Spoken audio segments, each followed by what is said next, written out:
Обычно, думая о демократических странах и режимах, мы сходу представляем европейские страны, Северную Америку и, может, парочку государств из Южной. Ну и там Австралию, Новую Зеландию. Куда реже мы вспоминаем о странах Азии. Хотя именно там находится одна из наиболее развитых демократий мира. Ее экономика одна из крупнейших в Азии. Режим стабильный, хоть и не без эксцессов, а культурное влияние на весь мир неоспоримое. Речь о Южной Корее. С небольшой математической погрешностью можно смело сказать, что прямо в эту минуту кто-то в мире заказывает такси с корейского Samsung, ожидая корейский Hyundai, чтобы на нем приехать и купить корейский телевизор LG. Однако еще совсем недавно Южная Корея либо шла вровень с Северной, либо и вовсе проигрывала своему коммунистическому соседу. Пока на юге Корейского полуострова не случилось экономическое чудо. Сегодня мы поговорим о человеке, которому организацию этого чуда приписывают, о Пак Чон Хи. Он действительно сделал так, что Южная Корея из страны третьего мира превратилась в лидирующее государство. Но руководил он этим процессом классической сильной рукой и был полноценным диктатором. Прежде чем начнем только, по ссылке в описании мы собрали актуальные способы по обходу ограничений интернета в России. Там, например, есть инструкция для Windows и Android, как обойти блокировки бесплатно, без VPN, просто через смену DNS. А если нужен VPN и способ попроще, обратите внимание на Blank VPN. Он стабильно занимает высокое место в наших рейтингах. Спонсирует эту нашу инструкцию сервис mCard. Он выпускает виртуальные карты, которыми можно расплачиваться за границей и при этом пополнять их через СБП. Все, с объявлениями все. Начинаем.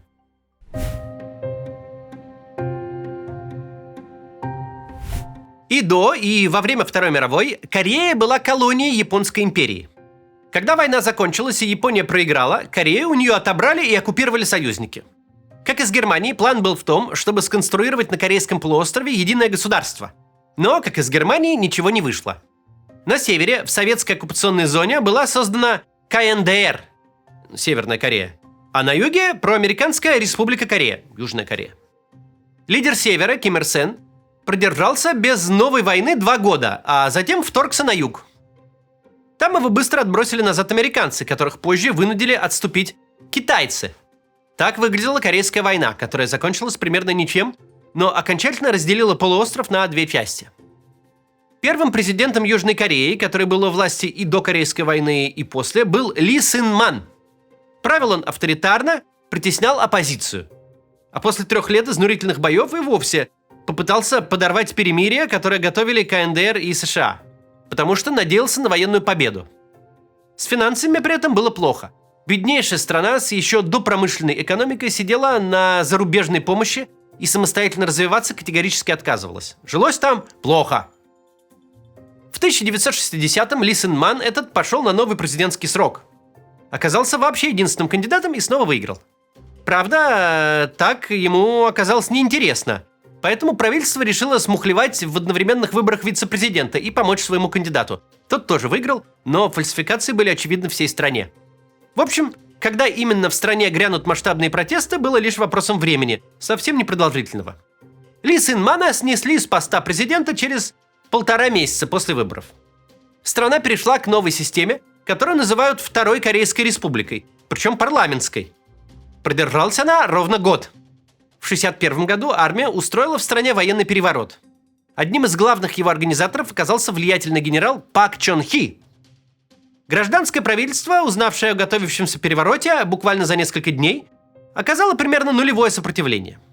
Сами корейцы к установлению военной власти отнеслись нормально, потому что республика их жизнь никак не улучшала.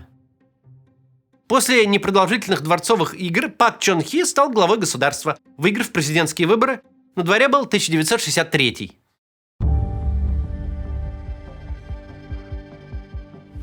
Новый президент понимал, что политика политикой, но настоящую непопулярность предыдущим властям принесли слабая экономика и низкий уровень жизни. И проблемы эти надо было оперативно решать. Решением стала молниеносная индустриализация. Для этого Корее нужно было перестроиться на экспортную экономику, ведь в самой стране покупателей особо не было. Так и произошло. Корея начала ориентироваться на продажу товаров за границу. Кстати, с той же Японией Пак выстроил добрососедские отношения и открыл торговлю. Про ужасы Второй мировой никто не забыл, конечно, Но Япония была ближайшим географическим соседом по капиталистическому лагерю, и ее экономика уже начала лететь вверх. Не вести бизнес с японцами было бы абсурдным. Руководило ростом экономики правительство через, вы не поверите, пятилетние планы, которые прям вот так и назывались пятилетками, как в СССР. Отличие было только в том, что планы выполняли не госпредприятия, а частные компании. И шел процесс крайне последовательно. В первую пятилетку страна занималась развитием инфраструктуры, вроде дорог и энергетики. Затем пришла очередь базового производства, вроде нефтепродуктов и стали. Позже начали строить высокотехнологичную промышленность. Тогда же появились те самые корейские конгломераты, чью продукцию теперь можно встретить в любом закоулке планеты. Компании эти называются чеболи – крупные корпорации, которые контролируются одним человеком или семейством. Стремясь выстроить новую экономику, Пак Чон Хи сделал ставку именно на них. Правительство придумывало, что делать, а чеболи выполняли. Естественно, за хорошие деньги и различные преференции. Тут еще здорово помогла отличительная черта корейских чеболей. Они вообще не ограничивались одной сферой производства. Hyundai строил первую корейскую автостраду, LG выпускала мыло и зубную пасту, Samsung вообще начинал с продажи продуктов. Но стоило наступить новой пятилетке, чеболи тут же перестраивались под приоритеты правительства и в итоге дошли до автомобилестроения и производства электроники, которыми занимаются по сей день. Можно, конечно, сказать, что раз в Корее были пятилетки, значит был и социализм. Но это не совсем так. Вся корейская экономика была ориентирована именно на экспорт, а иностранных покупателей корейские власти ни к чему принудить не могли. Государственное вмешательство ограничивалось сохранением выгодного курса вона, местной валюты, выдачей чеболям дешевых займов и выбором подрядчиков на большие госпроекты. Конечно, в такой системе не могло не появиться масштабной коррупции, и чиновники и сотрудники корпораций на всех уровнях выгребали государственные деньги себе в карман. Но экономика росла такими темпами, что даже это не мешало стране богатеть. Проблема, кстати, сохраняется и сегодня. Если сравнивать с другими такими же богатыми странами, в Корее довольно высокий уровень коррупции. Сохранилось и неравенство. Руководство чеболей стало отдельным ультрабогатым классом. Доходы даже крупнейших акционеров просто несравнимы с тем, сколько получают контролирующие семьи. Но коррупция коррупцией, а корейская экономика при Пак Чон Хи росла на 8% в год. Страна перешла от сельскохозяйственной экономики к промышленной, соответствующей 20 веку. Дивиденды от этого всего доставались и народу. Люди стремительно выходили из бедности, уровень жизни рос. Буквально за пару десятилетий Южная Корея превратилась из катастрофически бедной страны в одну из лидирующих экономик и Азии, и всего мира. И добилась этого всего она посредством так называемого управляемого капитализма. В чем и заключалась политика правительства Пак Чон Хи. Для руководства такой смешанной экономикой со взрывным ростом непременно нужно сильное государство, решил Пак Чон Хи. Что он в связи с этим предпринял и что из этого вышло, расскажем после небольшой рекламы. Посмотрите, пожалуйста. Около года назад была полностью закрыта испанская программа золотых виз. Итальянскую закрыли для россиян еще в 2023 году, португальскую в 2022. Примерно тогда же закрылись опции получения гражданства за инвестиции на Карибских островах. Но еще остались варианты быстро получить гражданство нейтральной страны, а вместе с ним вернуть возможность оформлять мультивизы в Европу и существенно смягчить комплаенс-требования банков. Например, недавно появилась программа гражданства за инвестиции у Сан-Томе и Принсипе. Это небольшое островное государство у берегов Африки. Там отсутствуют налоги на зарубежные доходы, прирост капитала и дарения. И по новой программе вы можете получить паспорт этой страны всего за 2-3 месяца. Причем дистанционно, приезжать никуда не нужно, как и становиться резидентом. Вход по меркам подобных программ не очень высокий. Вы получите второй паспорт за инвестиции от $90 тысяч, что финансово доступнее даже закрывшихся карибских программ. Программа эта официальная, нужно подать документы, пройти проверку и получить решение. А потом с нейтральным паспортом можно подаваться и на другие программы, недоступные для россиян, хоть в Европу, на те же инвестиционные визы Португалии и Италии. Решение о предоставлении гражданства Сан-Томе и Принсипе зависит от качественно подготовленного досье, поэтому профессиональное сопровождение здесь просто обязательно. Его предоставляет компания Мирсатори, работающая в миграционных направлениях более 15 лет. Ее специалисты изучат вашу ситуацию, оценят риски, подготовят документы и выстроят персональную стратегию под ваши цели. И все это конфиденциально и абсолютно легально. В заявку, кстати, можно включить не только супруга, но и детей до 30 лет и родителей старше 55 лет. Если вам нужен реальный план получения второго гражданства, напишите команде Мирсатори. Ссылка в описании. Спасибо, что смотрите рекламу. Продолжаем. Мы говорили о том, как Южная Корея буквально за пару десятилетий из крайне бедной страны превратилась в одну из лидирующих экономик мира. Для руководства такой смешанной экономикой со взрывным ростом нужно сильное государство. Во всяком случае, так считал Пак Чон Хи. Так что особо париться он не стал и принял решение править как диктатор. С этим фактом в Корее никто не спорит, даже те, кто считает его хорошим лидером. Пак не верил, что его страна готова стать демократией и политических свобод гражданам не давал. Правительство Пака контролировало в Корее СМИ и, что самое важное, университеты, которые очень часто становятся центром протестной активности. Оппонентов правительства сажали в тюрьмы и пытали. Ну или просто давали долгие сроки. С подконтрольными судами это было не проблема. Нешуточную роль в стабильности режима сыграли отношения Южной Кореи с Соединенными Штатами. Последние как-то намекали Паку, что хватку надо бы ослабить, но особо в этом гуманистическом вопросе как-то не усердствовали. Противостояние с Северной Кореей, возможное только при устойчивом режиме Кореи Южной, было превыше всего. Какой-никакой, но все-таки свой диктатор был гораздо полезнее, чем новое вторжение с севера и победа Ким Ир Сена.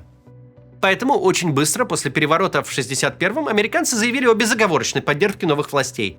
И поддержку эту сохраняли в течение всего правления Пак Чон Хи, как, впрочем, и до него, и после. Справедливости ради, прям полного запрета политической жизни в Корее не было. Оппозиционные партии существовали и участвовали в выборах, даже какой-то процент мест выигрывали, но недостаточный, чтобы реально влиять на происходящее. В 1972-м Пак Чон Хи вообще распустил парламент, объявил чрезвычайное положение и засел писать новую конституцию, которую вскоре оперативно приняли. Прямые президентские выборы отменили, срок правления президента увеличили, ну а указы главы государства получили силу закона. У парламента остались чисто декоративные функции. Так, в последние годы правления Пак стал легальным диктатором. От президентства тут остался только титул. Хотя примерно все правление Пак Чон Хи трудно назвать скучным, самым интересным оказалось то, как оно закончилось. Все произошло на обычном собрании близкого круга Пака. В октябре 1979-го в здание разведки в Сеуле на ужин прибывает глава корейской разведки. Она там тоже называется ЦРУ, как и в Америке. А также армейский генерал Ким Дже Гю и глава президентской охраны Чха Джи Чхоль. Ужин в самом разгаре. Трое лидеров обсуждают, естественно, политику. Глава разведки Ким и глава охраны Чха, которые друг друга не жалуют по дефолту и конкурируют за внимание президента, затевают ссору. В стране полным ходом идут протесты из-за того, что власти выгнали из парламента популярного оппозиционера. Глава охраны настаивает, что протесты надо давить. Вы, дескать, гляньте на Камбоджу. Там власти 3 миллиона людей убили. И хоть бы хны. Почему бы и нам так же не сделать? Разведчик Ким другого мнения. Он опасается, что от жестких разгонов протесты только разрастутся. Президент Пак Чон Хи встает на сторону начальника охраны и добавляет, что Ким со своим корейским ЦРУ должен всех арестовать. А вместо этого ты, говорит, сидишь на пятой точке и демонстрируешь слабость. Ким встает, выходит из комнаты, говорит своим подчиненным готовиться к стрельбе, возвращается и стреляет сам. Сначала в главу охраны Чха, а потом и в президента Пака. Оба настолько не ожидали такого поворота, что толком не сопротивлялись. Их телохранителей, которые должны были встать на защиту хозяев, убили солдаты Кима. Президенту досталась пуля в грудь, а затем в голову. Спасти его было невозможно. После успешного покушения Ким планировал скрыться при помощи своих разведчиков, но уже на следующий день его заманили в засаду и арестовали. Точные мотивы Кима неизвестны до сих пор. Основной версией расследователей стало то, что Ким застрелил президента в состоянии аффекта. Просто разозлился, что тот поддержал оппонента в споре. На это указывает и хаотичное поведение Кима, и неожиданные приказы подчиненным, и то, что никакого плана отступления у него не было. Всплывали версии, что Ким, мол, был секретным агентом демократической оппозиции, но четких доказательств этого нет. В общем, после недолгого расследования Кима осудили и казнили быстренько через повешение.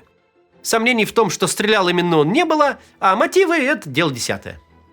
Естественно, смерть диктатора еще и при таких обстоятельствах повергла страну в шок. Вместо Пак Чон Хи власти выбрали нового президента, но через 2 месяца группа военных устроила в стране переворот. Новым президентом стал лидер путчистов Чон Ду Хван. Против власти Чона в следующем 80-м поднялось студенческое восстание в одном из городов, остановить которое удалось только силой. Были убиты сотни протестующих.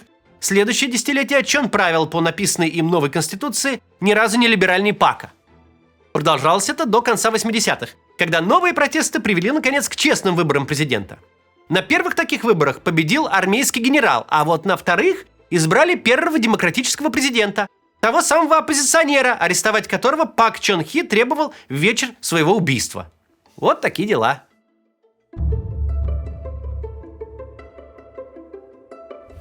До начала 90-х, пока в стране еще сохранялась диктатура, Пак Чон Хи восхваляли как гениального автора экономических реформ и крепкого хозяйственника. Но стоило только установиться демократии, как его авторитарное правление начали обсуждать честно и открыто, подходить к нему критически. А претензий накопилось хоть отбавляй.